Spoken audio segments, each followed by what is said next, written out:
The Shroud of Turin is claimed to be the burial cloth of Jesus Christ. And people are trying to say, scoffers are trying to say that it's a medieval fraud, it's a fake. But it's well documented that the shroud existed before the Middle Ages. Here's a brief history. The shroud was carried from the tomb of Jesus by Peter and taken to Edessa, Turkey. The shroud was lost and wasn't rediscovered till 944 when a Byzantine emperor sent an army to bring it to Constantinople. In 1204, the European Knights of the Fourth Crusade sacked Constantinople. They took it back to France, where Margaret de Charnay transferred it to the Savoy family. In 1532, a fire in the Savoy Cathedral in Chambéry, France, damaged the shroud, and in 1578, the Savoys established their capital in Turin, Italy, and took the shroud with them, where it remains today. And in spite of the overwhelming evidence which you're about to see, there's only 2 points that the scoffers try to bring up to disprove the Shroud of Turin. One is the carbon tests that were done in 1988, and the other is a reputed letter from a Bishop Darcy.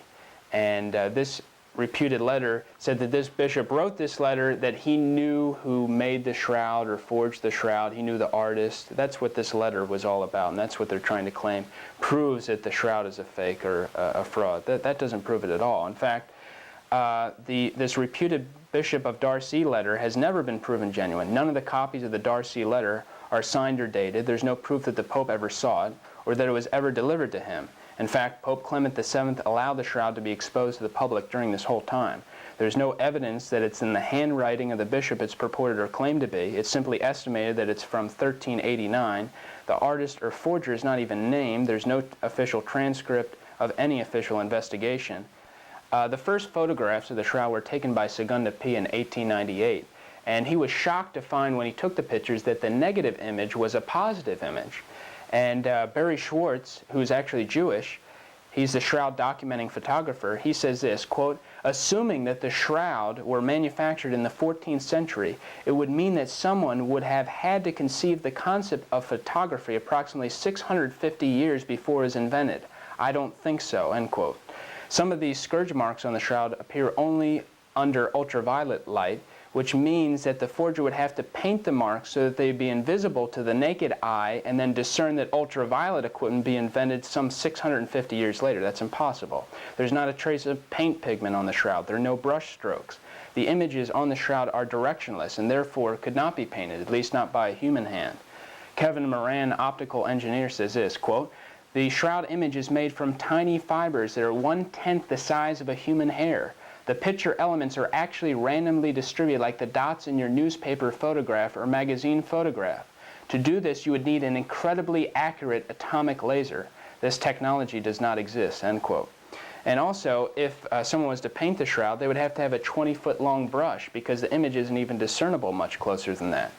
They also found blood on the Shroud of Turin.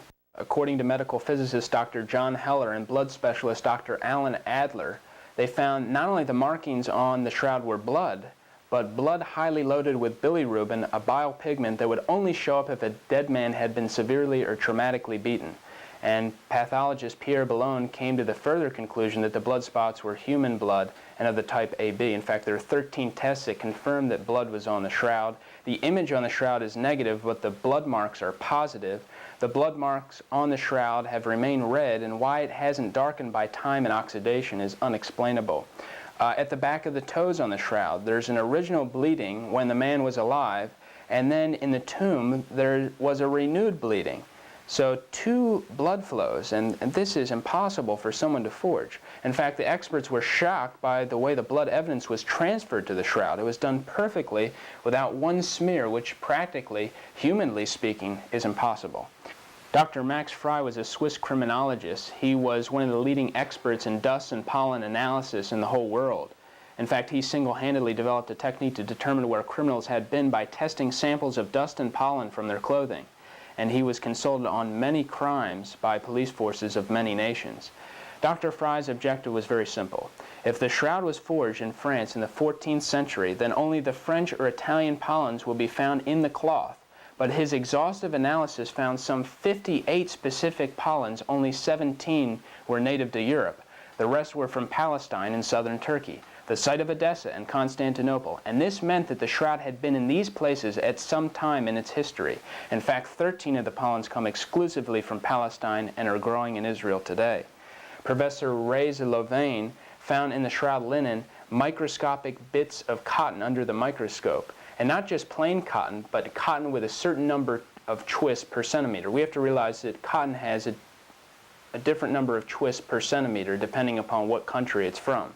And cotton grown over here, for example, has 20 to 25 twists, and cotton grown over in the Middle East has 8 to 10 twists, and the cotton found in the shroud has about 8 twists per centimeter, so it fits exactly the kind of cotton that's in the Middle East. And cotton isn't even grown commercially in Europe. They found on the shroud many highly accurate images of many flowers, many hundreds of these, 28 specific flowers they found to a good degree of accuracy. All these flowers, what's important about these flowers, they all grow in Jerusalem or within 12 miles of Jerusalem. So whatever produced the image on the shroud also produced a high energy field producing many images of every object that was in the shroud itself, and hence we have a highly accurate image of these flowers. They've also found dirt on the footprint of the cloth, and this dirt has been found to come from Jerusalem's Damascus Gate and nowhere else. And they found three-dimensional information in the Shroud of Turin. And this is incredible because we have to realize that a painting or photograph only has two-dimensional information, height and width. And the shroud has been found to have 3D information, and they put it under a special machine called the VP8 analyzer. And the VP8 analyzer found that in the shroud image there is encoded three-dimensional information which an artist could not have put there. It's also a Jewish custom when people die to put coins over the eyes when laying the corpse out for burial. And in the test that they did, examining the Shroud Turin, it looks like there's a coin over one of the eyes, the right eye. And this coin has 24 coincidences with a coin called the lepton, which was put out by Pontius Pilate between 29 and 36 AD. And when you look at this coin, you notice the staff. Remember the staff and the letters UKAI. And now we're going to look at the shroud, reproducing it closer and closer, larger and larger. And under high magnification, Father Philas found this. You can see the staff and the letters UCAI. And Father Philas was shocked to see this. But he wondered why there was a C instead of a K. But in 1981, at the British Museum, he found two coins that had a C instead of a K. So this information would throw forging completely out of the question.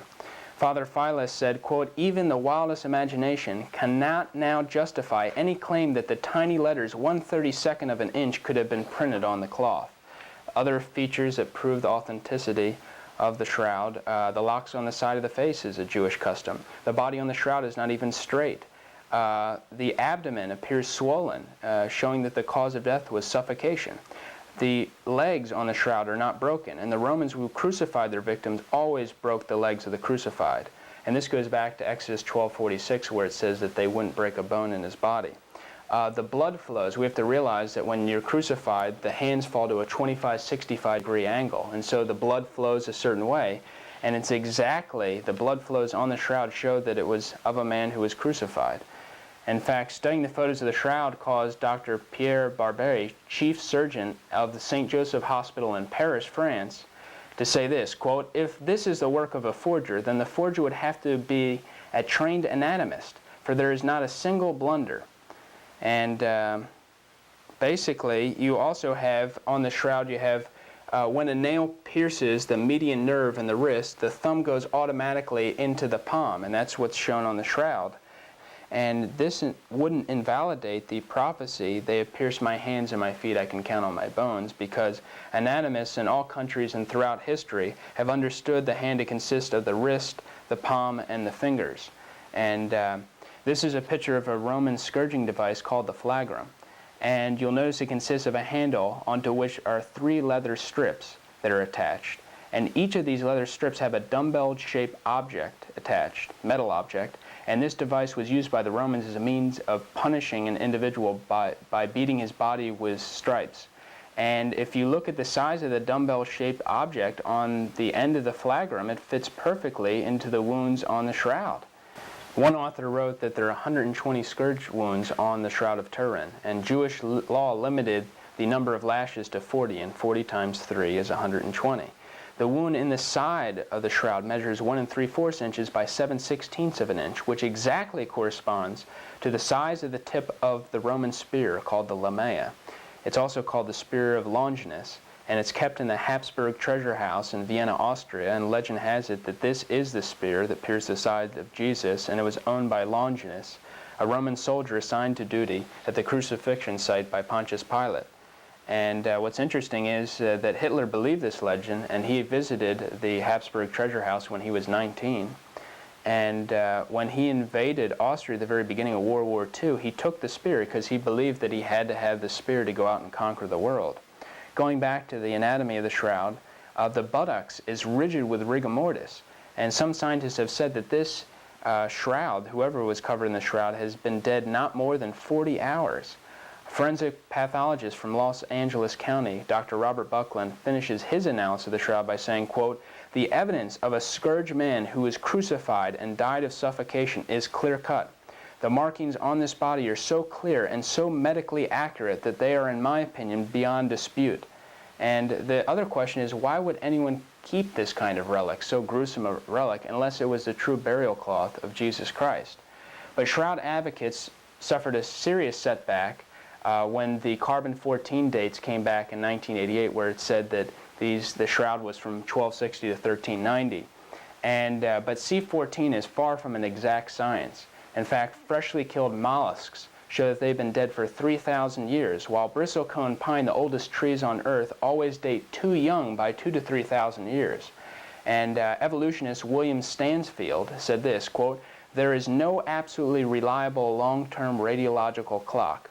And so C14 dating is based on a number of assumptions, such as that the rate of decay has always been the same throughout history. The amount of C14 in the atmosphere is the same as it always has been.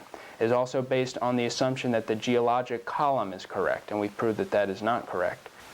3 labs were selected to perform the Shroud carbon-14 test. They were given 3 linen control samples, samples of a known age, to test the accuracy of their lab testing.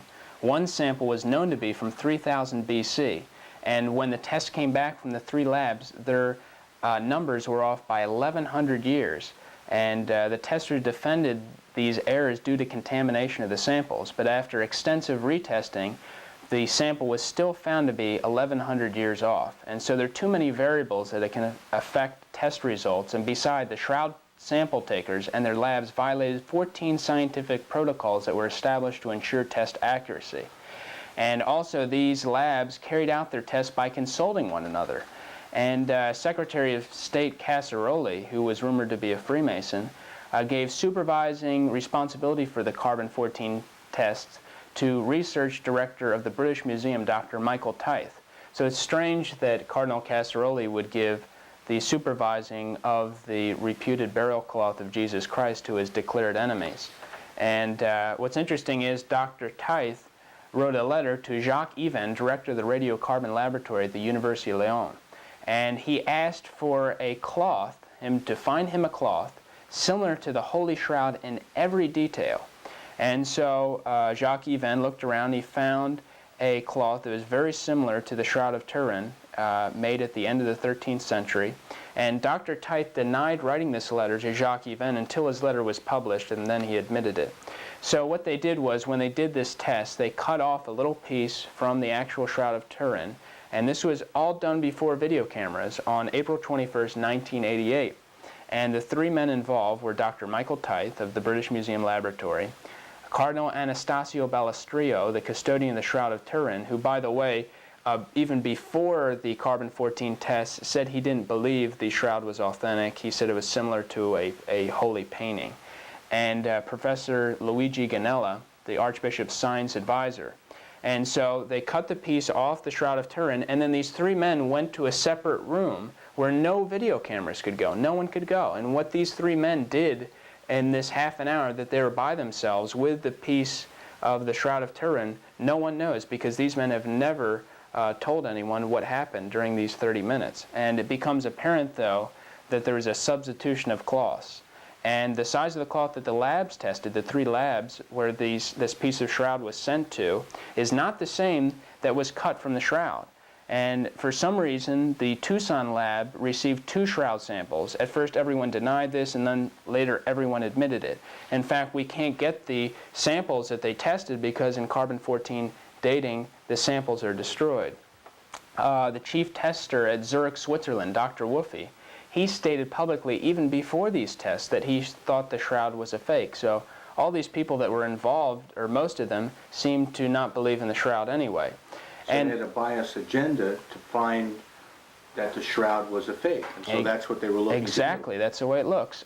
And when these supposed results came back from the 3 labs, that it was between 1260 and 1390, Professor Ed T. Hall and Dr. Tyth of the British Museum held their own press conference, and written in large numbers on a blackboard behind them were the supposed results, punctuated by an exclamation point, 1260 to 1390. The London Daily Telegraph of March 26, 1989 tells us of some of the possible motives. They reported on Good Friday, March 25, 1989, 45 businessmen and rich friends presented to Professor Ed T. Hall of Oxford £1 million notable for his services in having determined last year that the Shroud of Turin was a medieval fake. Hall said that he was using the funds to create a new chair of archaeology science at Oxford to be filled with Dr. Michael Tyth. So Dr. Hall assisted Dr. Tyth in the crime by providing him with a chair at Oxford as a reward for his work in defrauding the people of the world of the greatest religious relic of all time. And so if the shroud is reproducible, why doesn't someone reproduce it? No one can. The skeptics cannot reproduce it. And the shroud shows very clearly that Jesus Christ lived, Jesus Christ died, and Jesus Christ rose again.